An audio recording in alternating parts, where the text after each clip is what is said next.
Hi friends, welcome back to Janu Jai's kitchen. ನಿಮಗೇನಾದರೂ ನಮ್ಮ channel ಇಷ್ಟ ಆಗಿದ್ರೆ ಲೈಕ್ ಆ್ಯಂಡ್ ಸಬ್ಸ್ಕ್ರೈಬ್ ಮಾಡಿ. ಬನ್ನಿ ನಾವು ದಾವಣಗೆರೆ ಬೆಣ್ಣೆ ದೋಸೆ ಹೇಗೆ ಮಾಡೋದು ಅಂತ ನೋಡೋಣ. ಮೊದಲಿಗೆ ದೋಸೆ ಬ್ಯಾಟರ್ ಹೇಗೆ ರೆಡಿ ಮಾಡ್ಕೊಳ್ಳೋದು ಅಂತ ನೋಡೋಣ.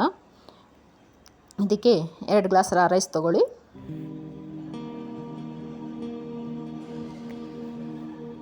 ಕಾಲು ಗ್ಲಾಸ್ ಉದ್ದಿನಬೇಳೆ, 1/4 ಗ್ಲಾಸ್ ಅವಲಕ್ಕಿ, 2 ಸ್ಪೂನ್ ಕಡಲೆಬೇಳೆ,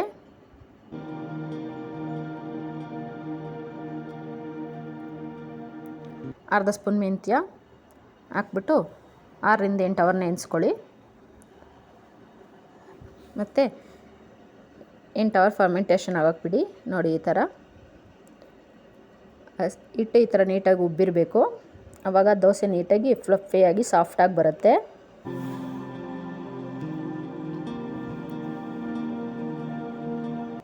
ಈಗ ಈ ದೋಸೆಗೆ ವೈಟ್ ಆಲೂಗಡ್ಡೆ ಪಲ್ಯ ಹೇಗೆ ಮಾಡೋದು ಅಂತ ನೋಡೋಣ. ಮೊದಲಿಗೆ ಒಂದು ಪ್ಯಾನ್ ತೊಗೊಳ್ಳಿ. ಅದಕ್ಕೆ 2 ಸ್ಪೂನ್ ಎಣ್ಣೆ ಹಾಕಿ, ಎಣ್ಣೆ ಕಾಯ್ದ ಮೇಲೆ ಉದ್ದಕ್ಕೆ ಸ್ಲೈಸ್ ಮಾಡಿರೋ 2 ಈರುಳ್ಳಿ ಹಾಕ್ಕೊಳ್ಳಿ. ಗೋಲ್ಡನ್ ಬ್ರೌನ್ ಆಗೋವರೆಗೂ ಫ್ರೈ ಮಾಡಿ.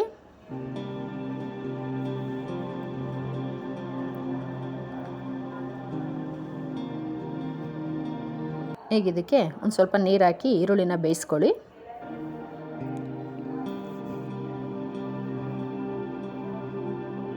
ಇದಕ್ಕೆ 2 ಹಸಿಮೆಣಸಿನ್ಕಾಯಿನ ಆ್ಯಡ್ ಮಾಡಿ. ಖಾರಕ್ಕೆ ಎಷ್ಟು ಬೇಕು ನೋಡಿಕೊಂಡು ಹಾಕ್ಕೊಳ್ಳಿ. ನಾನಿಲ್ಲಿ 2 ಹಸಿಮೆಣಸಿನ್ಕಾಯಿ ಹಾಕ್ತಾಯಿದ್ದೀನಿ. ಕ್ಲೋಸ್ ಮಾಡಿ ಒಂದು 2 ನಿಮಿಷ ಕುಕ್ ಮಾಡ್ಕೊಳ್ಳಿ. ಈಗ ಹಸಿಮೆಣಸಿನ್ಕಾಯಿನ ತೆಗೆದಿಡಿ.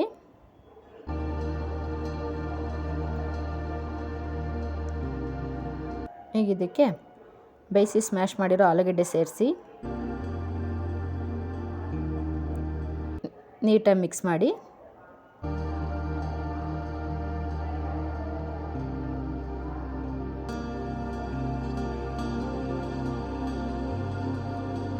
ಮತ್ತು ರುಚಿಗೆ ತಕ್ಕಷ್ಟು ಉಪ್ಪು ಸೇರಿಸಿ ನೀಟಾಗಿ ಮಿಕ್ಸ್ ಮಾಡ್ಕೊಳ್ಳಿ.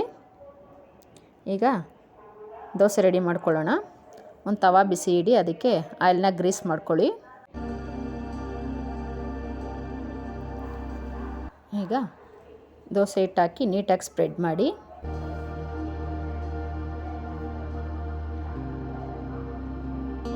ದೋಸೆ ಸ್ವಲ್ಪ ದಪ್ಪವಾಗಿ ಹಾಕಿ, ತಿಕ್ನೆಸ್ ಇರಲಿ, ಆವಾಗ ಫ್ಲಫಿಯಾಗಿ ಬರುತ್ತೆ.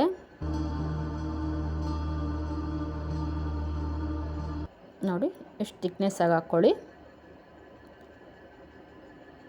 ಈಗ ಒಂದು ಸ್ವಲ್ಪ ಬೆಂದ ಮೇಲೆ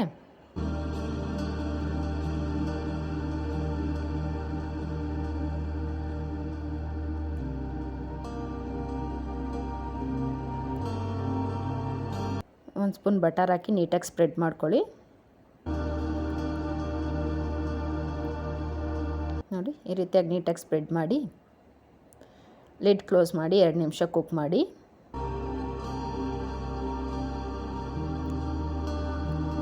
ಈಗ ಫ್ಲಿಪ್ ಓವರ್ ಮಾಡಿ ಇನ್ನೊಂದು ಸೈಡು ನೀಟಾಗಿ ಕುಕ್ ಮಾಡಿ. ನೋಡಿ ಫ್ರೆಂಡ್ಸ್, ದೋಸೆ ಕಲರ್ ಎಲ್ಲ ಎಷ್ಟು ನೀಟಾಗಿ ಬಂದಿದೆ ಮತ್ತು ಕ್ರಿಸ್ಪಿಯಾಗೂ ಬಂದಿದೆ.